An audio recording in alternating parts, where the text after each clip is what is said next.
نحمده ونصلي على رسوله الكريم اما بعد۔ سامعین السلام علیکم ورحمۃ اللہ وبرکاتہ۔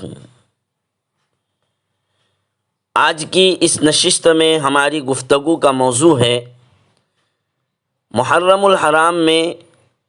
تعزیے کی حقیقت اور تعزیے کی مذمت۔ سامعین، جیسا کہ ہم جانتے ہیں کہ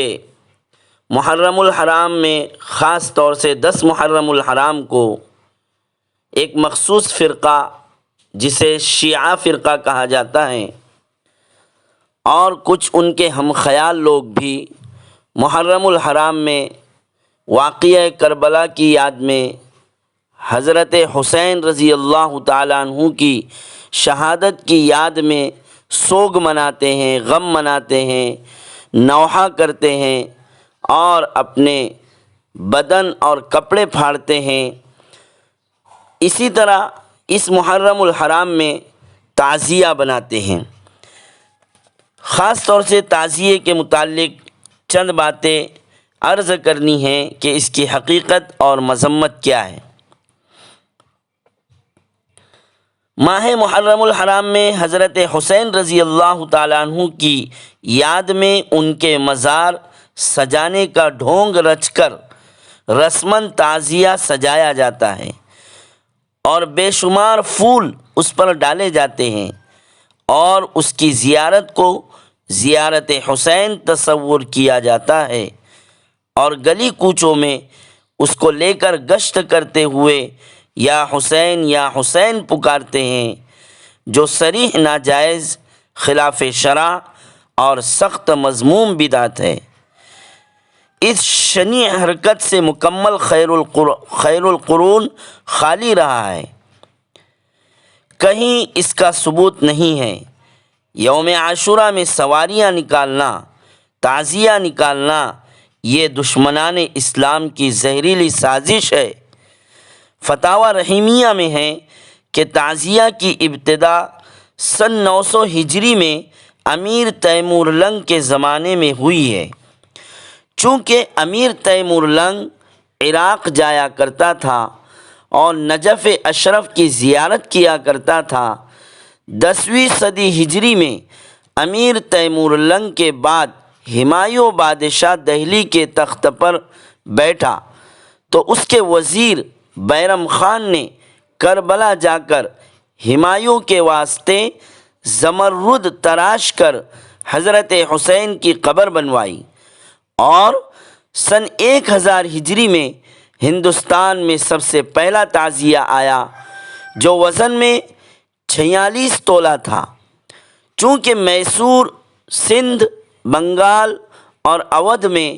شیعہ فرقے کی حکومت ایک عرصہ دراز تک رہی، اس لیے فطری طور پر یہاں کے سنیوں کے تمدن و معاشرت میں شیعہ مذہب کے اجزاء کثرت سے شامل ہوئے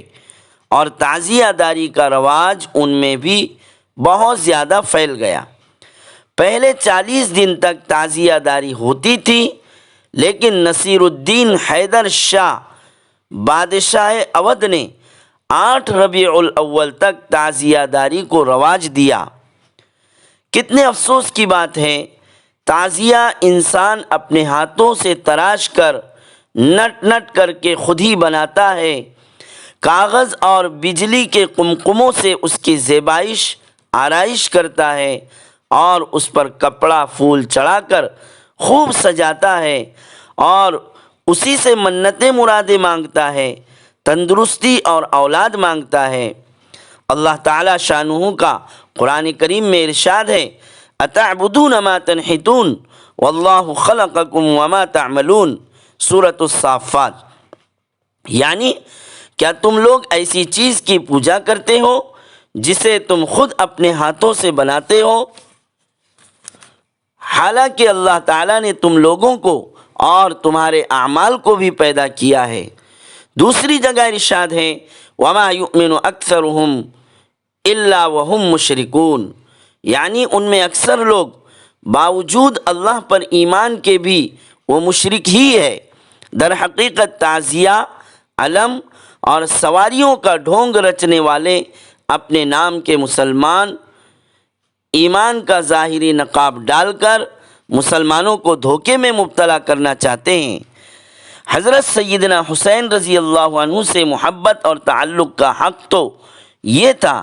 کہ ان کی شہادت سے عبرت حاصل کر کے اپنے اندر فداکاری، جانثاری پیدا کی جاتی اور ہمت و جرأت اور عزم و استقلال کے ساتھ کلمہ حق کو بلند کر کے ہر باطل کا منہ توڑ جواب دیا جاتا۔ لیکن بڑے تعجب کی بات ہے، ایک طرف تو حضرت سیدنا حسین رضی اللہ عنہ کی محبت کا دعویٰ، اور اس جھوٹی محبت میں ڈھول تماشا، شور ہنگامہ، مرد و عورت کا مخلوط اجتماع، بے حیائی، عریانیت کے نت نئے انداز محبت میں کوئی شیر بن رہا ہے، کوئی جانور نشے میں مست ہو کر ناچ گانے۔ سوچنے کی بات ہے، کیا کوئی شخص اپنے ماں باپ یا کسی محبوب کے غم میں ڈھول تاشا بجاتا ہے، ہنگامہ آرائی کرتا ہے، ان کی تصویر بنا کر، ہرے جھنڈے لگا کر، گانے قوالیاں بجا کر، نشے میں مست ہو کر ناچ گانے کرتا ہے؟ اگر نہیں، اور یقیناً ایسا نہیں کیا جا سکتا، تو پھر کیا خانوادہ نبوت کے چشم و چراغ